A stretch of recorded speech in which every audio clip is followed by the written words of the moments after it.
Hey guys, Telegram Sam here. If you don't already know, I have an Instagram, telegram_Sam_vinyl, where I post daily of records and music stuff. So if you're interested, go check that out. Little notice, won't be a video next week because I'll be in Washington, but there'll definitely be a video the following week where I'll do a big haul video of all the records I picked up while I was in Washington. So yeah, sorry there won't be a video next weekend. Anyways, to the topic of the video, we're going to be talking about the Stooges today, specifically their first 3 albums. I'm going to be ranking them and just talking about them. The Stooges for me were just one of those bands, like when I first heard them, it's like a switch clicked in my head of like, this is everything I've been looking for in a hard rock punk band. Just like their whole attitude, their sound, I just love it so much. And it really got me like super into just music in general and records and like knowing the history of music, because like the Stooges' history is just as interesting as the music itself. But yeah, we're going to be talking about the first 3 records, going to be ranking them, and I'm going to be doing my least favorite to my favorite. So let's get into it. For my number 3 pick, I'm going to go with Funhouse. This came out in 1970. This was their second album.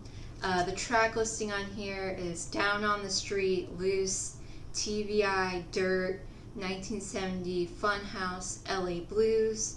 And you know, you had Iggy Pop on vocals, Dave Alexander on bass, Ron Ashton on guitar, Scott Ashton on drums, and Steve McKay on tenor sax.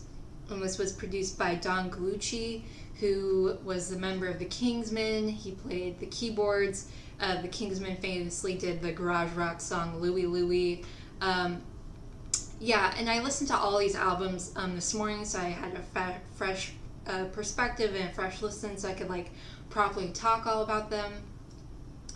But yeah, I actually thought this was going to be my number 2 pick, but when I listened to it this morning, I really love the first side, you know, the side that has Down the Street. That's one of my favorite Stooges songs, Loose, TVI, Dirt. You know, this is a very hard rock album for them, especially that first side. But the second side kind of loses me, because you have 1970, which goes along with the first side, like the hard rock sound they were doing on this album. But then you get to Funhouse and LA Blues. I'm not particularly a fan of the era when they had Steve Mackey or McKay, however you say his name, on sax. It's just not my thing. He was doing this weird like experimental, like, I don't even know if you'd call it playing the saxophone, but it's just not my favorite thing. And like once it gets to those 2 songs, it's just kind of turns into this weird just like scramble of just Iggy Pop screaming, just drums that aren't drumming and in rhythm, this crazy like saxophone. I'm just not into it, and I feel like it's just such a bad, chaotic way to close an album. It's like maybe that's what they were going for, and I just don't get it. That could be totally it too. But it's just not something I like, especially from them. So that's why I had to demote this to my number 3 pick. For number 2, I got their first album, their self-titled album, The Stooges. This came out in 1969, and this has 1969, I Want to Be Your Dog, We Will Fall, No Fun, Real Cool Time, and Not Right, Little Doll. And Iggy Pop was credited on this album as Iggy Stooge on vocals, Ron Ashton on guitar, Dave Alexander on bass, Scott Ashton on drums, and this was produced by John Cale, famously of the Velvet Underground. But yeah, I would call this their psych album. You can definitely hear the big influence the Doors had on them. Even like the cover for this album is very reminiscent of the first Doors album. I mean, the songs We Will Fall and Real Cool Time sound like they could be from like Soft Parade or the Doors self-titled album. But obviously this has their most famous song, their most noble song, I Want to Be Your Dog. I mean, the first time I heard that song, it just like completely changed the way I looked at music and thought was what was possible for music. It's just so raw, animalistic, and like the lyrics of like I will do anything. I'll even like I want to be your dog. Like it's just so interesting considering this was 1969. This was on Electra Records. Like just very ahead of its time. And yeah, you have a lot of like psych influenced songs, like I said, like We Will Fall, Real Cool Time. But then you have more progressive things like No Fun, 1969, I'm Gonna Be Your Dog, which would kind of show what they would later do on Raw Power and obviously on Funhouse. But yeah, really love this album. Staple, a great debut album. And then going to number one. I bet most of you aren't surprised. I've talked about this album a lot in the past, and this is my all-time favorite album, really. This is Raw Power, Iggy and the Stooges, the only time they were credited as Iggy and the Stooges.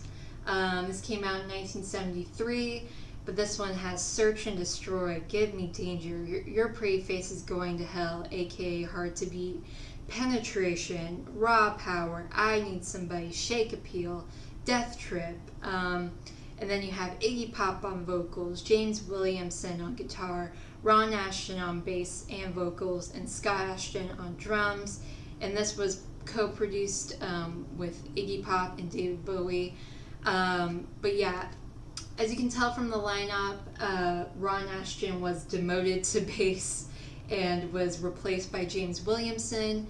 A lot of people say James Williamson's guitar sound on this completely changed the whole Stooges sound at that point, because Ron Ashton's sound was a little bit more rhythmic, kind of more of that typical late 60s hard rock sound, while James Williamson's guitar is just more in your face. I was just recently reading Steve Jones's autobiography. He was the original guitar player from the Sex Pistols, and he said something that I never really thought about before, that the only real difference between punk music and rock music is the guitar.